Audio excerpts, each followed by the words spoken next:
Hey, welcome to the We're Better Together podcast. I'm Ian Stevenson. And I'm Daniel Arduña. We come from different backgrounds, but we're working together. So our goal is to help you navigate being better together in the various sectors of your life by bringing you a once-a-month interview and some stimulating thoughts on the weeks in between. We hope this podcast keeps you tracking on building something better together, whether it's your marriage, your family, your workplace.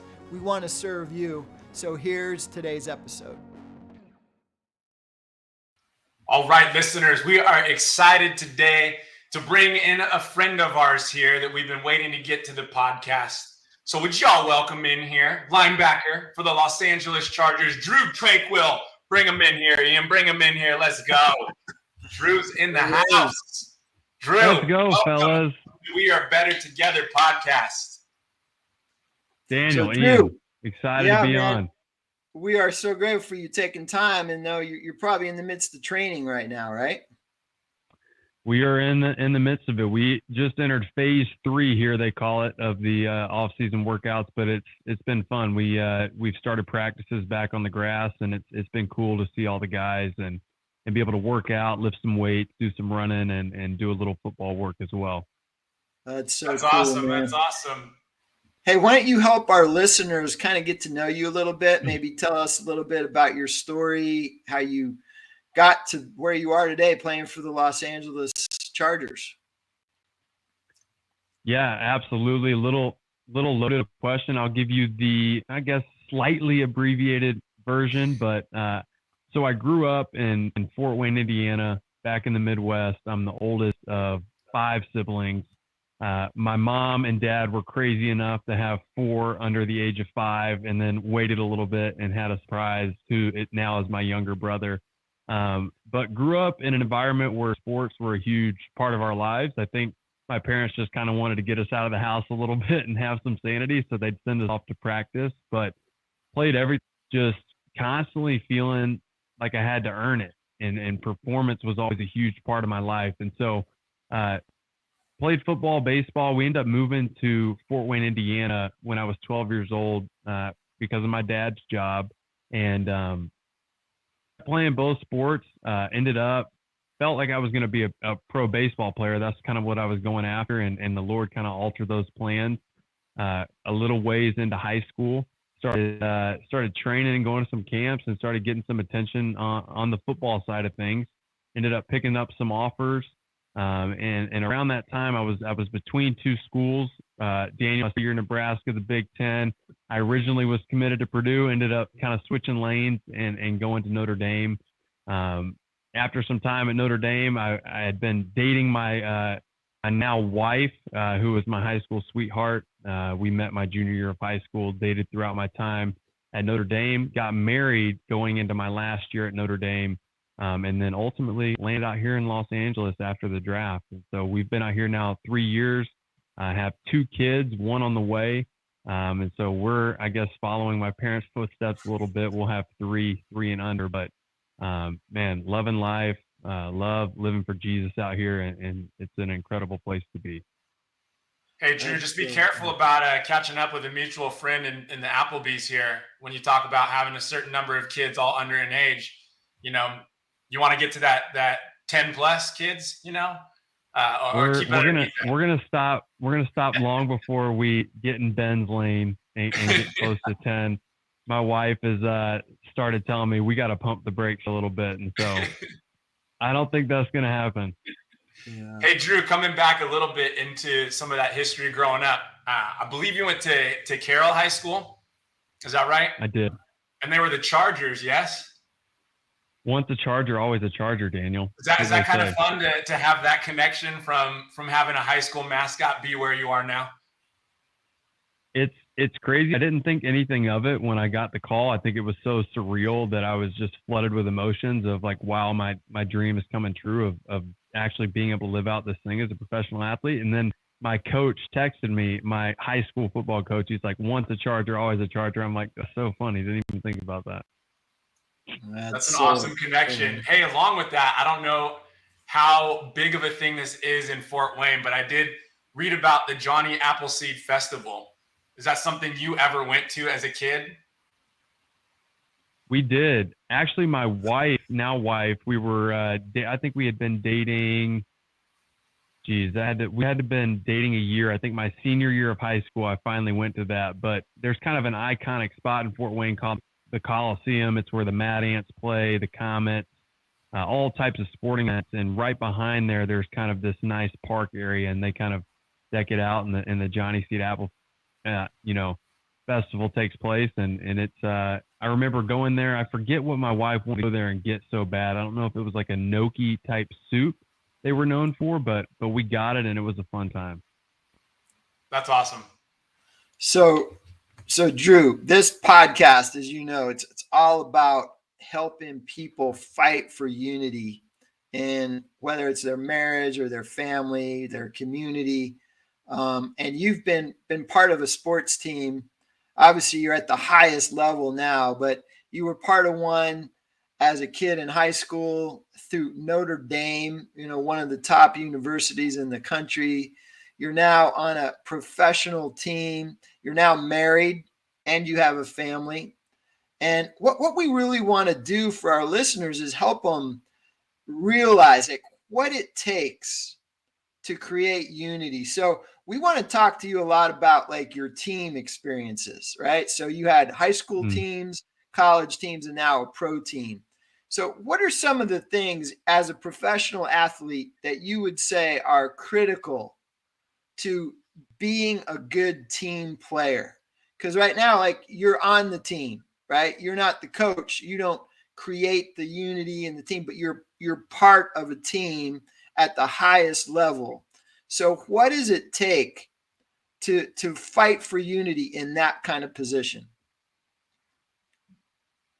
Well, it's a great question. It's an important question. If you just look across the landscape politically, if you look across the landscape in general over the past few years, it feels like it's been a really tough time in our country in particular, even throughout the world, kind of fighting for this idea of unity. I know on a sports team, the teams that I've been a part of that show kind of that characteristic of the best unity are the teams that have really spent the time together, put in the time together. And that can be something that's difficult and challenging. I think when you look at the NFL, there's guys coming from all walks of life. Some guys are single and young and in their 20s. And then on the other spectrum, you have guys who have 4, 5, 6 kids, have been in the NFL a really long time. And so there's this melting pot of guys coming from all different walks of life who have been in the league sometimes to rookies just coming in. And how do you get these guys on the same page? And it's the teams that actually put the effort in to spend time with one another, not just in the field at work, but also outside, the locker room, doing fun things together and opening each other's houses to spend time. I know that's been an important thing. Time. Yeah, boy, that's a big one. Especially in this day and age where everyone's so hurried and has so much going on, to take the time is not easy, right? But you make the time to get to know your teammates, no matter who they are, no matter how different they are or what stage of life. And that helps draw you together, right? Absolutely. And you're in a hurry. I love a book by John Mark Comer called The Ruthless Elimination of Hurry. And in it, he kind of spends a lot of time talking about kind of our relationship with our mobile device and how that has become something that's kind of maybe even taken away from this idea of unity. And I think back to even last season, something we tried to do as a team is after practice, we have the hot tub and the cold tub. And that's kind of a time where guys will go in there, they're kind of unwinding, recovering, trying to get their legs back for the next day. But it was so funny. One day I walked in there, a couple of us walked in there, and there's anywhere from 10 to 20 guys between the two tubs. And everybody in there, as we're walking to get in, is staring at their cell phone. And nobody is saying a word to each other. And we're like, what in the world is going on? And so we put a rule in place, and we're like, hey, like, put your devices away. And we started doing what's called like crowns and thorns. And so we just start, popcorning each other. Hey, what's your crown today? What's your thorn today? And it kind of was a cool way that, I don't know, just kind of happened, organically, where we started taking the time, like I was talking about, to talk to one another and understand maybe where each other was coming from. And a lot of it was just lighthearted back and forth conversation. Practice was tough, this, that, and the other. But there were moments where guys would actually open up, which, made the whole thing worth it. Wow. That's great. That's awesome.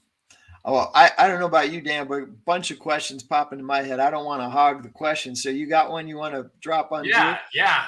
I mean, Drue, obviously we get to see where you're at today, but that's all started from somewhere. Your story goes back to the beginning. And even maybe just to take another step back, and we'll see how many layers we can peel. But in college, fifth quarter that you were a part of, which I think was LifeWorks Dream Team, and you all decided to band together in some kind of way to give back to people that were not as privileged, who are struggling with classes. But when we think about this sense of being better together, could you share with our listeners, like, what was fifth quarter? What was the heart behind it? And what did it take for people to come together to pull off what you did?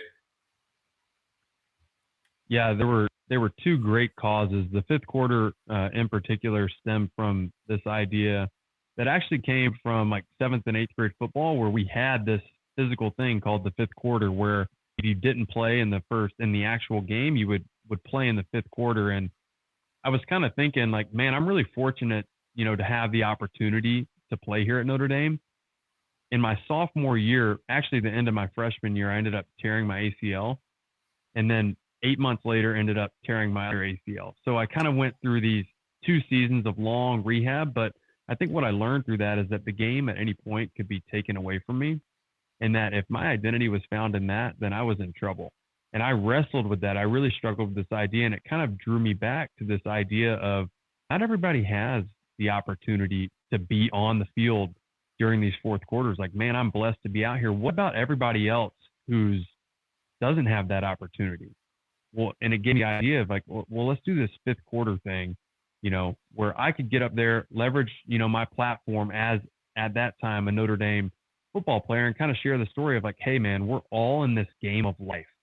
And whether or not you're playing on the actual football field when the lights are on, like, you have your own field that you're playing on, and kind of leveraged it, the nickname, the fifth quarter. And one of the ways, kind of leveraged that in the community at the time was through a ministry called LifeWorks, who had an initiative called Dream Teams. And there were a couple elementary schools surrounding Notre Dame. It's a unique place Notre Dame is. It's a special like campus with so many iconic things. But you go a few miles outside of campus, and there's some really, really rough parts of town where there's a lot of people struggling. And in particular, this elementary school, 5 minutes from where I live, 5 minutes from campus, there was a staggering statistic that stood out to me, where 75% of the kids in the school had been homeless at some point in their life. And the principal and the administrative team would give us stories of kind of what was taking place in the school. And a lot of these kids, they didn't know where their next meal was coming from. They didn't have transportation to and from school.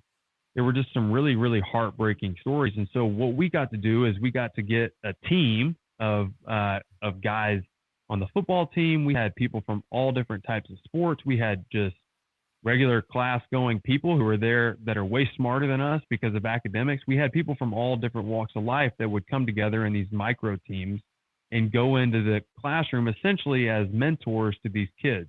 And we would go in once a week, but it was amazing to see a classroom light up when they found out, like, hey, we've got this mentoring team that's going to come into our classroom once a week. And the consistency we did it with and the love that we did it with were kind of the two pieces. I think going back to that time element, like when we showed up on a weekly consistent basis, we actually gave these kids something to trust in and something to hope in. So much of their life is shaky at some points when you talk about not having a home. And we were able to provide a little bit of a foundation of a surety that, hey, these people are going to show up and they're going to be fun and we're going to run around at recess and they're going to help us out in the classroom. And so that was a really cool way to see people from all different walks on campus kind of come together and go serve at this local elementary school where people were hurting.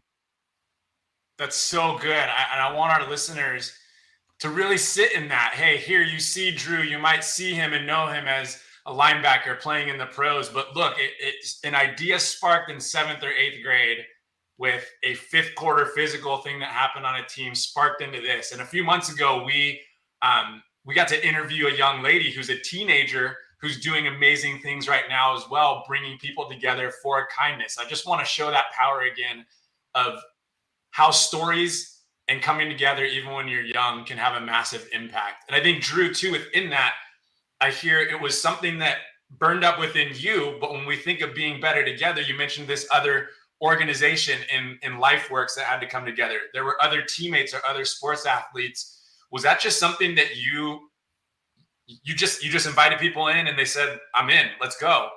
What did that look like at all in terms of inviting some of those other athletes into this?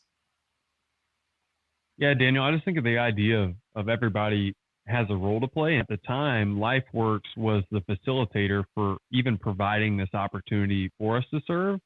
And so I was able to just, through my relationship with them, kind of step into this ambassador role. And so they're facilitating. I'm kind of this ambassador, and I have this cool opportunity where I can then go and find team members. And so wherever you find yourself on that spectrum, I think we all have a role to play. And at that time, it was my opportunity to be able to go and say, hey, guys, would you like to come with me? It's an hour commitment, and we can really help these kids that are hurting. And so it was an easy way to get plugged in, but it wouldn't have been made possible had LifeWorks not already established a connection with that elementary school. And so it's cool to see how we talk about unity. Like there has to be a unifying process for this whole event, for this whole thing to even take place. It's like there's multiple people, multiple different layers, everybody playing a role that kind of allowed this cool initiative to kind of foster and take place. Yeah, I hear unity around passion, Ian, unity around relationship, and unity around story. I would imagine that, Drue sharing, hey, very core family growing up and maybe having some healthy relationships and support within that. But I would bet that there were teammates that had very different stories of yours who maybe connected and said, well, I want to give back in this kind of way because I grew up in this process of not having this, maybe until a certain point. And so we see that's such an amazing thing of what that unity can bring and what that connection can be. Ian, you look like you had something there. Yeah, no, I was curious to ask Drue, like, as he served together with those teammates, doing that kind of thing, did it draw you closer together as teammates because you were serving together in that way? Like, did it affect your ability to be better on the field later because you were stronger in your commitment to each other or something? Was there any effect from that? Well, I just think of the simple idea of like creating like experiences and memories together. And it's like so much of our time is spent in the meeting room and on the football field. Like when we can kind of step outside of that and do something that's not football related. In this case, it was serving others, which I think, even intensifies and amplifies that experience. It just created moments where we could reflect and we have pictures to look back on and we have conversations to have like, hey, remember these kids? Like, man, we really put a smile on their face like when we showed up and we could see the tangible results of that. It was kind of just cool to do together. Yeah. Drue, it's evident that you are a bigger picture guy. Like for you, it's not just about the game and the team. Like it's about life, as you talked about earlier.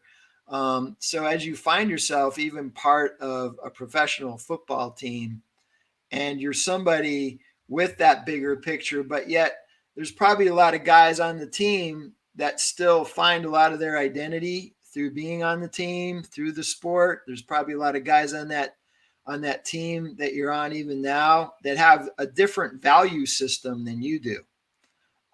So here you are trying to be teammates with them, trying to work together.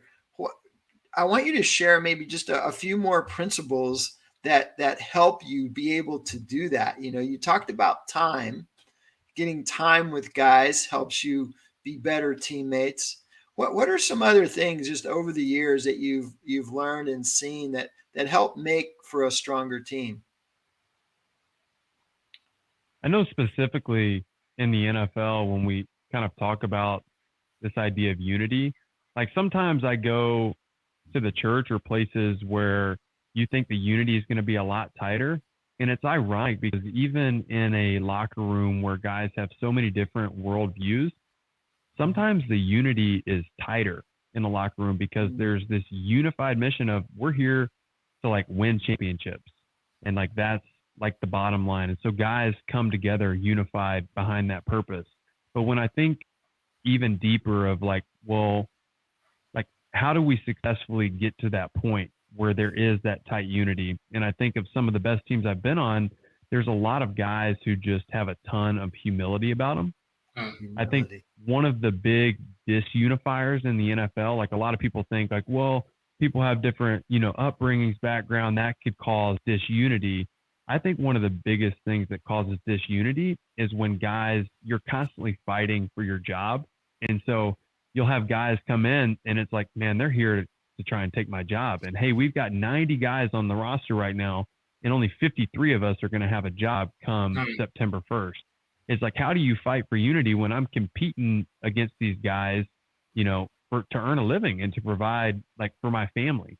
And so the teams that I've been on that have had the best unity have been the teams where guys don't walk around with an ego and they don't walk around with this idea of, man, I'm here to beat you out. But it's really this idea of, man, I've got something to learn from this guy. This guy can teach me something, and I'm here to ultimately get better at my game and be the best version of myself. And when that humility has expressed itself, I think have seen the tight unity. Our coach talks about all the time. It's relationships and competition for our team right now. And I think part of that competition is this idea of, man, I'm not the best and I've got a long ways to go. And the way I'm going to get better is through competing with these guys today and competing against myself. And so we talked about the time element with the relationships. And I think this idea of competition and humility has really expressed itself on some of the more unified groups I've been a part of. Man, that's strong, dude. That's really good. We've done some excerpts before on humility. And man, you just like reinforced them like crazy. So that's good stuff. Even at that level, right? How do you still compete and bring your best and go for it, but have humility in the middle of that? That's powerful. Hey, I got a question that's just I'm dying to ask. So you've been in the league now for 3 years, right? Yeah, this is going on 4 here. Who is the best teammate that you've experienced, and why are they a great teammate? I think I'll give a past teammate and I'll give a present teammate.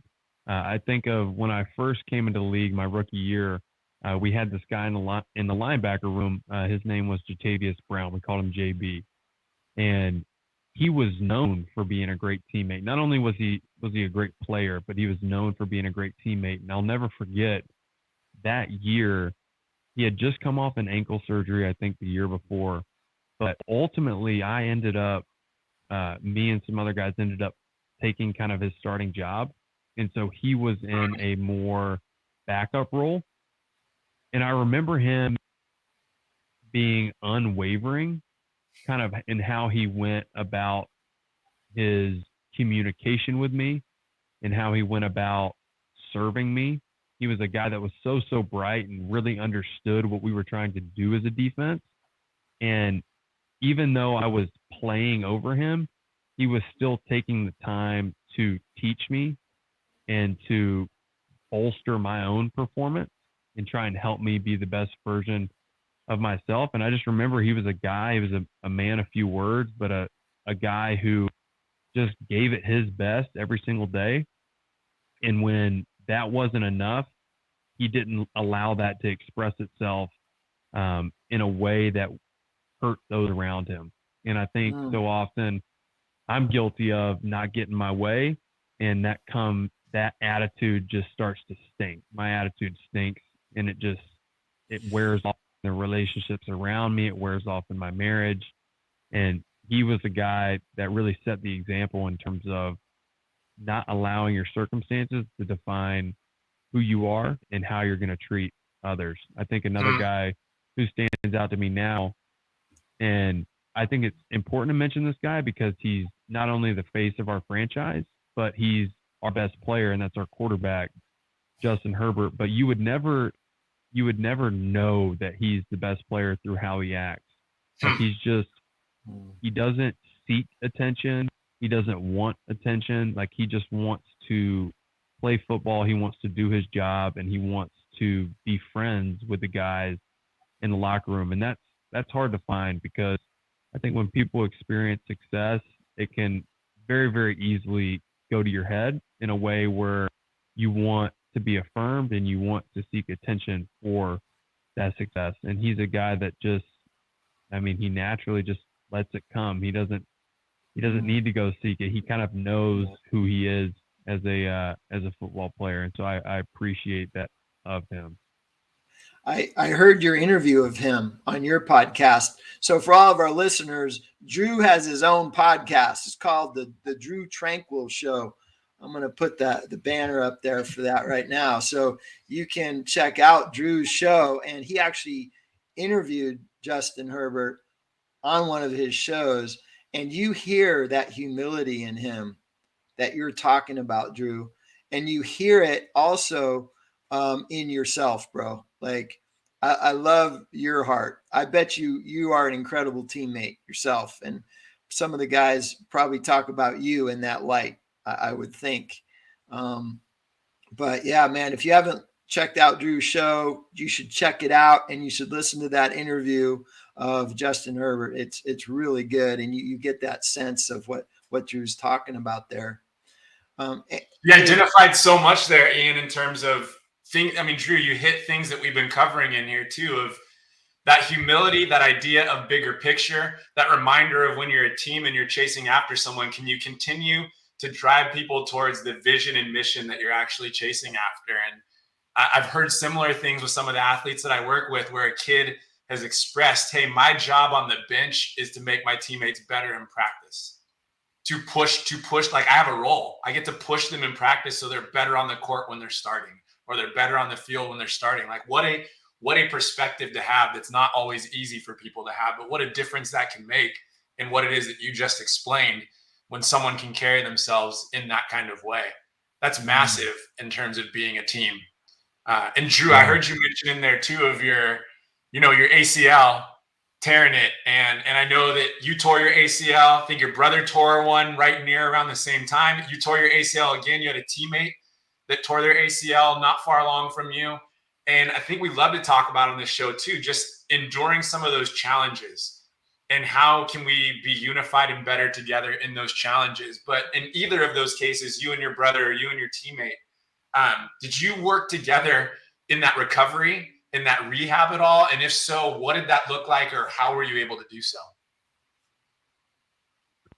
We very much were. So my brother Justin, who is the younger brother underneath me, he's the second out of 5.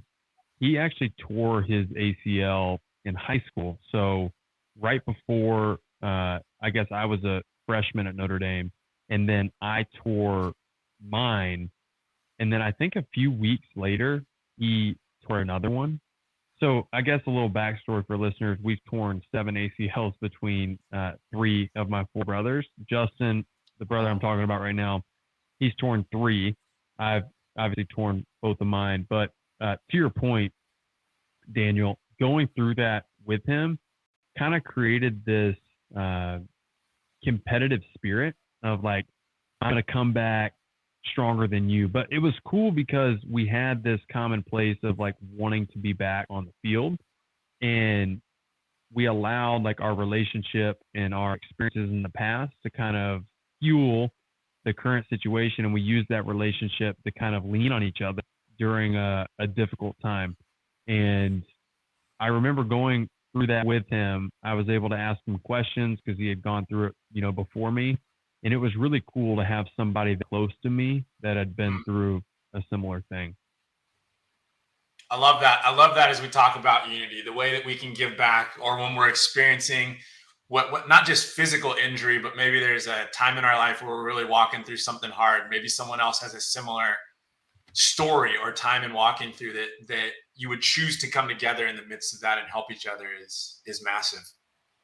Yeah, I think you hit a key idea too, and I would say I would call that perspective. And I think a lot of times when we're in seasons of suffering or in seasons of discomfort or when times are hard, we can. I found during going through my injuries that I realized I was quick to like look inward and be like, man, why am I the one going through this? And as I went through more difficult seasons throughout my journey to where I'm at now, I realized that one of the things that brought about the most peace in those difficult times was perspective. And a quick story on that is we had a guy by the name of Keith Penrod who was a middle 60s-year-old man, but he would show up to our practices almost daily. And he had cerebral palsy. So he couldn't stand. He was in a wheelchair and he very much struggled to take on a conversation. But what Keith became for me was not only a good friend, but he became that perspective that I needed. That idea that somebody always has it tougher than you do. And that kind of goes back to that point of humility. And I think one of the commonalities we have in the human experience is this idea of suffering and is this idea of hardship. And when we can see that in one another and see the commonality we share as human beings, maybe we'll become a little less or a little slower to judge our neighbor, a little less, quick to jump on our coworker who might be having a tough day. When we realize that we're all going through some stuff at some point, I think we could be more unified by realizing that. Drew, So man, good. you have so much wisdom, bro, that we could keep going for an hour easy. We absolutely. I'm just regurgitating from wisdom that's already been shared with me. Awesome. So good, I can't take credit. Well, you've lived it, man. You've lived it at a pretty high level, getting to where you are in the NFL and going through what you did with your injuries. And yeah, man, it's just great to be able to draw from some of your life experience and share that with our listeners. So we are so grateful for your time. And maybe we'd love to have you on again sometime. And you can share some more with us. That would be so good if you're open to that. But we appreciate you taking the time. We don't want to eat it all up, and we try to keep these things to 30 minutes for our listeners. So thank you so much for your time. Do you have any closing comments you want to make, either Drue or Daniel? Yeah, well, I'll say or ask Drue one more thing again, which is in all the discussion that we've had today, we try to just leave our listeners with maybe one or two principles of unity and of working better together. So of everything that you've said, what's maybe one or two things you would just remind our listeners about? There's a few things that are running through my head. One, I think, touches on a previous point that we were talking about with having your role. But I remember a thing Tony Dungy told me. He said, everybody's role is invaluable, but nobody is indispensable. And that kind of was their mantra they carried on their team. And I think that's how they fostered this element of humility, is like, everybody here is invaluable. Like, you bring something to the table that nobody else can bring. And that's true of our neighbors. That's true of the people we go to church with. That's true of the people that we teach, our students. That's true of the people that we work with. They're invaluable. They're unique human beings. There's nobody else that's like them. But in the same vein, nobody is indispensable, meaning that you can get replaced immediately. And I think when we live in a way to try and make the people around us better, but we also live from a place where we know that we're invaluable because of our identity in Christ, it's kind of this paradox where it's like, man, I am so special, but man, you're so special too. And so I'm going to live not in a way just to glorify the specialness in me, but I want to try and bring out the specialness in you too. And I think in a roundabout way, what Tony said there kind of maybe finalize and conclude this idea of just trying to make the people around you the best, but also don't get to a place where you do that and you forget how special and how important you are as a person. Wow. Got to that's have both. good, man. You got to have both. Yeah. Fantastic wisdom. And I think for our listeners, again, what a great picture that Drue has given to us as well. Hey, someone that's playing at the highest level of their sport, yet as Ian pointed out, you can see the humility, the humanity that, hey, Drue is just like us as a human, even though he's playing at this high level of sports. And I just really appreciate, Drue, everything that you've been willing to share and for taking time today to spend with us and with our listeners. Yeah, that's an important point to make. I'm no different than anyone else. I struggle with the same emotions: anger, frustration, envy, all these things. And so, yeah, that's an important point to hit, Daniel. Thanks for saying that. Absolutely. All right, bro. Well, thank you again, Drue, so much, man. You have a good rest of your day. All right, buddy? Awesome, guys. Thank you. All righty. Wow, Daniel, that was incredible, huh? Some good Absolutely. stuff.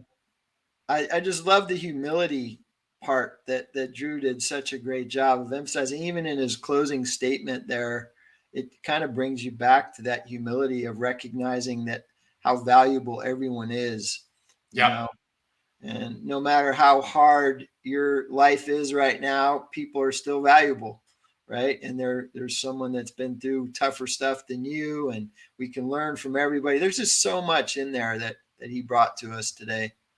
I think that's the great thing for us to end on is that sense of value others. And as you reminded, make sure that you value yourself in the midst of that and see that we all have value. We are so excited that you joined us to listen in on this today. Please continue to listen into the podcast every Monday. We're either dropping once a month an interview or a 10-minute tune-up to kind of walk you through just some strategies, some tools for how to navigate this life. And navigate the teams that you are a part of and how to be better together within that. So check us out, YouTube, Spotify, all the places that we are, and share this with anyone that you think it would be helpful. We'll see you all next week. And don't forget to check out Drue's podcast at Drue Tranquill, the D Tranquill Show. Check it out and give him a listen. Keep learning from him as we will be trying to. And we'll look forward to seeing you next time. Thanks so much. Bye. Hey, thanks so much for tuning in today. If there's anything you heard today that was helpful to you, that you think might be helpful to somebody else, please like, subscribe, and share this podcast so we can help others be better together as well.